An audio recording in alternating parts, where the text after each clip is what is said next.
මේ වාහන මොඩිෆයි කරනවා කියන එක ක්‍රයිම් එකක් නෙවෙයි අපරාධයක් නෙවෙයි. ඒකට ප්‍රවාහන පනතේ ප්‍රතිපාදන තියෙනවා. මගේ මාර්ගස්ථ ප්‍රවාහන රථ වාහන පනතේ. ඒ ප්‍රතිපාදන වලට අනුකූලව කටයුතු කරන්න. හැබැයි රෙගුලාසි ගේන්න හයිවේ කියන තහනම් කරන්න ඒක ප්‍රශ්නයක් නෑ. පාර යනවා මාර්ග නීති වලට යන්න කියන්නේ ඒකේ ප්‍රශ්නයක් නෑ. හැබැයි මේ ඉන්ඩස්ට්‍රි එක මේ කර්මාන්තය වටන්න එපා.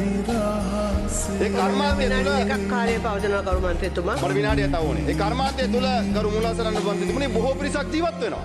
එයාගේ ආර්ථිකයට ගහන්න එපා. එයාගේ ආර්ථිකයට වටන්න ලෑස්ති වෙන්න එපා.